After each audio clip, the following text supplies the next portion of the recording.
உயர்வின் மேன்மையெல்லாம் என் இருளை வெளிச்சமாக்குகிறவரும் என் அந்தகாரத்தை மத்தியானத்தைப் போலாக்குகிறவருமாகிய சேனைகளின் தேவனாகிய கர்த்தராம் இயேசு கிறிஸ்துக்கே உரியது, இயேசு ராஜாவுக்கே உரியது.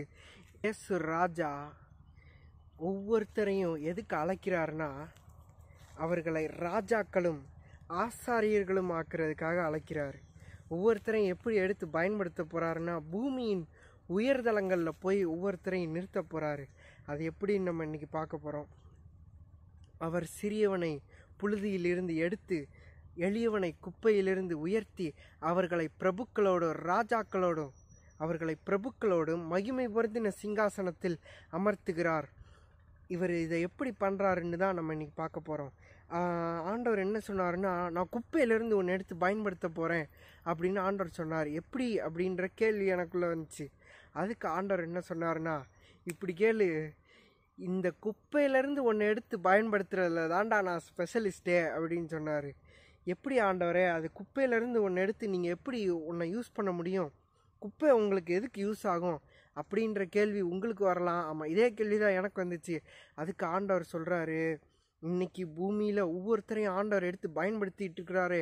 நான் உட்பட நாங்கள்லாம் ஒரு காலத்தில் ஒதுக்கப்பட்டவர்கள், ஒரு காலத்தில் உலகத்தால் தூக்கி எறியப்பட்டவர்கள், ஒரு காலத்தில் உலகத்தால் புறக்கணிக்கப்பட்டவர்கள், நிராகரிக்கப்பட்டவர்கள்.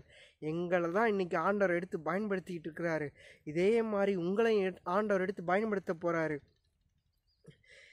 இதை எனக்கு தீர்க்க தரிசனமாக சொன்னாங்க ஒரு காலத்தில், நான் ஸ்கூல் படிக்கும்போது. அப்போ நான் ஸ்கூலிங் ஒரு சிக்ஸ்த்து டு 9th ஏதோ நான் படிச்சுக்கிட்டு இருக்கேன்.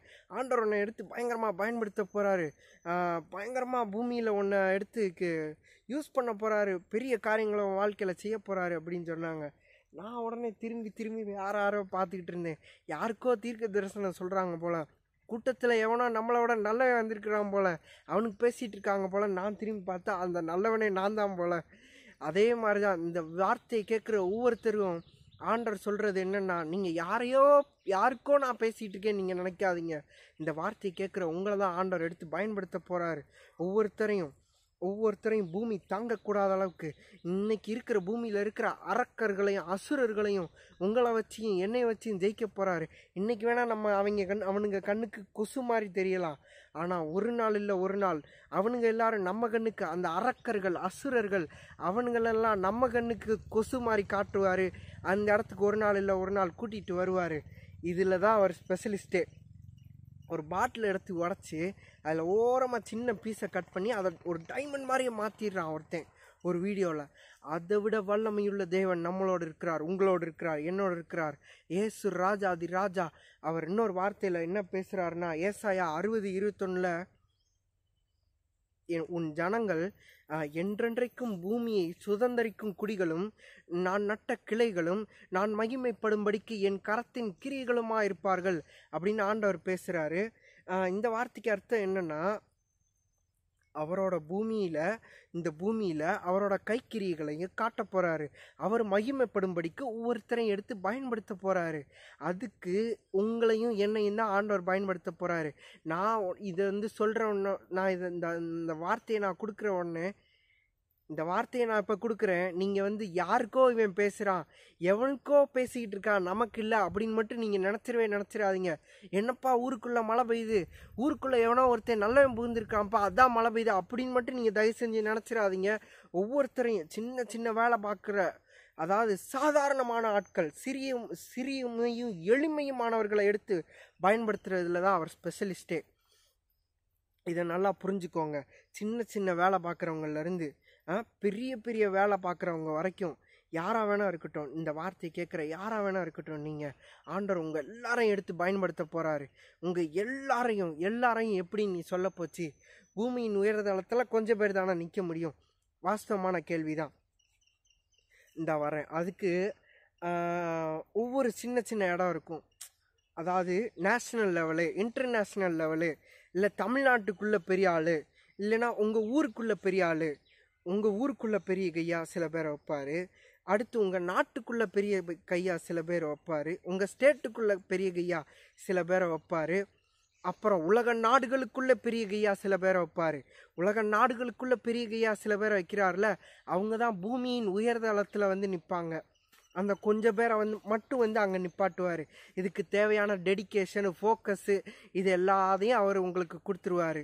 உங்கள் கையில் பணத்தையும் கொடுக்க போகிறாரு, குணத்தையும் கொடுக்க போகிறாரு. இந்த உலகத்தில் இருக்கிறவன் எல்லாம் கையில் பணத்தை மட்டும்தான் வச்சுருப்பான், அவன்கிட்ட குணம் இருக்காது. இந்த நல்ல குணத்தை உங்களுக்கு இங்கேயே கற்றுக் கொடுத்து உங்களை அங்கே கூட்டிகிட்டு போவார். அதெல்லாம் எப்படி வரும்? குணம் எப்படி வரும்? ஆவியின் கனிகள் தான். அவ்வளோதான், சிம்பிள் தான். அவரோட வார்த்தைக்கு நீங்கள் கீழ்ப்படிஞ்சு அதுபடி நடந்தாலே போதும். அவர் கையை பிடிச்சி, ஆமாம், நான் உண்மையில் என் கண்ணை வைத்து உனக்கு ஆலோசனை சொல்வேன், நீ நடக்க வேண்டிய வழியை நான் உனக்கு காட்டுவேன் என்ற வார்த்தையின்படியே அவர் உங்களுக்கு வழி காட்டுவார். அந்த வழியில் நீங்கள் நடந்தீங்கன்னா வேலை இல்லைன்னு நீங்கள் கதற மாட்டீங்க. நீங்கள் வேலை இல்லாத ஆளாக இருந்தீங்கன்னா எத்தனையோ பேருக்கு வேலை கொடுக்க போகிற ஆளாக அவங்கள மாற்ற போகிறாருன்னு அர்த்தம். இதை யாருக்கு பேசுகிறாருன்னு தெரில. ஆண்டவர் யாருக்கு பேசினாரோ அவங்க எல்லாருக்கும் இந்த வார்த்தை போய் சேரட்டும் இயேசு கிறிஸ்துவின் நாமத்தினால. அவர் சித்தத்தை எல்லாம் உங்கள் வாழ்க்கையில் செய்து முடிப்பார். உங்கள் பிறப்பின் நோக்கத்தையும் திட்டத்தையும் உங்களுக்கு வெளிப்படுத்துவார். எப்படி நான் அதை கண்டுபிடிக்கிறேன் அப்படின்னு நீங்கள் கேட்கலாம். எந்த கண்ணிலையும் பார்க்காத பிளான்ஸை, எந்த காதுலையும் கேட்காத பிளான்ஸை, எந்த வாயுமே இதுவரைக்கும் பேசாத பிளான்ஸை ஆவியானவர் உங்களுக்கு கொடுப்பாரு. அதுதான் அடையாளம். இதுதான் அடையாளம். பூமியின் உயர்தளத்தில் உங்களை போய் நிப்பாட்ட போகிறது, உலக நாடுகளை அதிர பண்ணுகிற பிளான்ஸை உங்கள்கிட்ட பேச போகிறாரு. இந்த பிளான் என்னன்னு எனக்கே தெரியாது. இந்த பிளானை உங்ககிட்ட மட்டும்தான் பேச போகிறாரு. ராஜ ரகசியம் பேச போகிறாரு. ராஜாதி ராஜ ரகசியம் பேச போகிறாரு. நீங்கள் அவர்கிட்ட கேட்டுக்கோங்க, அவரை நம்புங்க, அவர் கையை பிடிச்சிட்டு நடங்க. வெற்றி தான் ஆயுள் வரை. உங்கள் வெற்றி எந்த சக்தியாலையும் தடுக்க முடியாது. ஏன் நீங்களே நினச்சாலும் தடுக்க முடியாது. ஏன் அவரே நினச்சாலும் இனிமே முடியவே முடியாது. தடைகளை தகர்த்திருக்கிறவர் உங்கள் முன்னே செல்வார். தடைகளை தாண்டி நீங்கள் கடந்து செல்வீர்கள். சரியா? இதுக்கு கீழே சின்ன லெவல்லலாம் அவங்களெல்லாம் எப்படி கொண்டு வந்து உட்கார வைப்பார்? உங்களுக்கு எது சேஃப்டி, உங்களுக்கு எது நல்லதுன்னு அவருக்கு தெரியும். ராஜாதி ராஜாவுக்கு தெரியும். அவர் உங்களை எங்கே கொண்டு போய் அமர்த்துறாரோ, உங்களுக்கு எந்த ஸ்தானத்தை நியமிச்சிருக்கிறாரோ அந்த ஸ்தானத்தில் போய் சமாதானமாக நீங்கள் ஏற்றுக்கிட்டு அங்கே உட்காருங்க. அதுதான் உங்களுக்கு ஏற்ற இடம், அதுதான் உங்களுக்கு பாதுகாப்பான இடம். சமாதானமாக அவர் பேச்சுக்கு கீழ்ப்படிங்க. அவர் உங்களுக்கு காதை கொடுத்தவர், அவர் உங்களுக்கு வாயை கொடுத்தவர். உங்களுக்கு வாயை கொடுத்தவர் உங்களோட பேச மாட்டாரா? உங்களுக்கு காதை கொடுத்தவருக்கு நீங்கள் பேசினா கேட்காதா? அவர் உசுருள்ள கடவுள். அவர் உங்களுக்கு உசுரை கொடுத்தவர். உங்களுக்கு நாசியில் சுவாசத்தை கொடுத்ததே அவர் தான். நீங்கள் பேசினா அவருக்கு கேட்கும். அவர் ஜீவனுள்ள கடவுள். இதுவே நம்ம அடிக்கடி கன்ஃபார்ம் பண்ண வேண்டியதாக இருக்குது. இதிலே கிறிஸ்தவர்களுக்கு பாதி பேருக்கு சந்தேகம் வந்துடுது. ஊடால கவலைப்படாதீங்க, தைரியமாக இருங்க. தேவன் தம் வாயினால் சொன்னதை தம் கரத்தினால் நிறைவேற்றுவார் உங்கள் வாழ்க்கையில். இவனுங்கள்லாம் இன்னைக்கு உலகத்தில் ஆள்ற அரக்கனுங்க, அசுரனுங்கள்லாம் அழிந்து போகிறவைகள், தேவனை அறியாதவைகள். தேவனை அறியாமல் அவன் யாராக இருக்கட்டும், எவனாக இருக்கட்டும், அங்கே வெறுமை இருக்கும், அங்கே இருள் இருக்கும், அங்கே நிறைவு இருக்காது. அங்கே கண்டிப்பாக சமாதானத்துக்கு, சந்தோஷத்துக்கு, நித்திய மகிழ்ச்சிக்கு குறைவு இருக்கும். ஆனால் தேவனை அறிஞ்சு ஒருத்தன் போய் நிற்கிறான் பாருங்களேன், அவன் பணத்தை நம்ப மாட்டான். அவன் அவர் பலத்தை நம்பி இருப்பான். அவன் வானத்தின் கீழே இருக்கிற எந்த தலையும் நம்ப மாட்டான். வானத்துக்கு மேலே இருக்கிற ஒரே ஒரு தலையை மட்டும் நம்பி அவன் ஜெயிச்சுக்கிட்டே இருப்பான் அவன் வாழ்க்கையில். அப்படித்தான் உங்களையும் என்னையும் வாழ வைக்க போகிறாரு. நம்மளும் அப்படி தான் இருக்க போகிறோம். இருக்க வைப்பார், இருக்க துணை செய்வார், வழியை காட்டுறவர், வழியில் நடக்கிறதுக்கு உதவி செய்வார். கவலைப்படாதீங்க. நான் எப்படி போய் நிற்க போகிறேன், நான் என்ன செய்ய போகிறேன், அதெல்லாம் அவர் பார்த்துக்கிடுவார். அவர் கையை பிடிச்சிட்டு பேசாமல் கூட மட்டும் போங்க, மற்றது எல்லாத்தையும் அவர் பார்த்துக்கிடுவார். சூழ்நிலை பிரச்சனை எதுவாக இருந்தாலும் அவர் பார்த்துக்கிடுவார். சரிங்களா? இன்னைக்கு இருக்கிற இந்த அரக்கர்கள், அசுரர்கள், இவர்கள் தான் ஒளிந்து போகிறவைகள். இவர்கள்லாம் ஒளிந்து போகிற மகிமையுடையவர்கள். இந்த மகிமையே இவ்வளவு மேன்மை உள்ளதாக இருந்தால், அழியாத அழியாத வார்த்தையை கேட்கிற மேன்மையான எல்லா மகிமை காட்டிலும் மேன்மையான மகிமையை வாங்கிக்கிட்டு இருக்கிற நீங்கள், வச்சிருக்கிற நீங்கள் எவ்வளவு மேன்மையும் மகிமையுள்ளவர்களாக இந்த பூமியில் இருப்பீங்க. உங்கள் தலையெழுத்து ஒன்று என்ன தெரியுமா? பூமியின் உயர்தளத்தில் நிற்க போகிறவனுங்க ஒவ்வொருத்தன் தலையெழுத்து என்ன தெரியுமா? ஒன்று, நீ ராஜாவா உட்காந்து நீ பிரசங்கத்தை கேட்க போகிற, இல்லைனா நீ ராஜாக்களை உட்கார வச்சு பிரசங்கத்தை கொடுக்க போகிற. இது ரெண்டில் ஏதோ ஒன்று தான் அவன் தலைவிதி, வேறு வழியே கிடையாது. எதுவாக இருக்கணும்னு அவர் முடிவு பண்ணிட்டாரு. அந்த வழியில் சமாதானத்தோட சாந்தத்தோடு நடந்துவாங்க. சரியா? சரி, இப்போ ஒரு ஜெபம் பண்ணி நம்ம முடிச்சிடலாம். ராஜாதி ராஜாவே, உன்னதங்களில் வீற்றிருக்கிற உன்னதமானவரே, ஒருவர் சேரக்கூடாத ஒளிகளில் வாசம் பண்ணுகிறவரே, அப்பா, இந்த வார்த்தை கேட்கிற ஒவ்வொரு ஜனத்தையும் சேனைகளின் தேவனாகிய கர்த்தர் நீர் தெரிந்து கொண்ட நோக்கத்தையும் நீர் அழைத்த அழைப்பையும் அவர்களிடத்தில் நீர் விளங்க பண்ணுவீராக, வெளியரங்கமாக்குவீராக. ஆவியானவர் நீர் பேசுவீராக. வாயை கொடுத்த தேவன் நீர் அவர்களோடு இடைப்படுவீராக.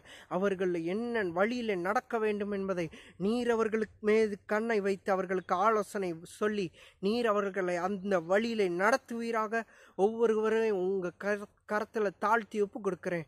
ராஜாதி ராஜா, நீர் ஒவ்வொருவரையும் பூமி தாங்கக்கூடாத அளவு எடுத்து பயன்படுத்துவீராக. இவர்களை உமது கைக்கிரிகளாயும் நீர் நட்ட கிளைகளாயும் இந்த பூமியிலே விளங்க பண்ணுவீராக, வெளியரங்கமாக்குவீராக. ஒவ்வொருவரையும் அப்படி மாற்றுவீராக. தேவன் நீர் சொன்ன நல்வார்த்தையை இவர்கள் வாழ்வில் மகா பயங்கரமாகவும் அதி தீவிரமாகவும் நிறைவேற்றுவீராக. நீர் எவ்வளவேனும் பொய்யுரையாத தேவன், நீர் இதோ சொன்னதை செய்யும் அளவும் அவர்களை கைவிடாதிருக்கிற தேவன் என்பதை இன்றும் என்றும் என்றென்றும் விளங்க பண்ணுவீராக, வெளியரங்கமாக்குவீராக. இயேசுவின் மூலம் என்னாலும் எங்கள் சத்தத்துக்கு செவி கொடுக்கிற எங்கள் ஜீவனுள்ள நல்ல நல்ல நல்ல நல்ல பிதாவே, ஆமென். தேங்க்யூ ஃபார் வாட்சிங்.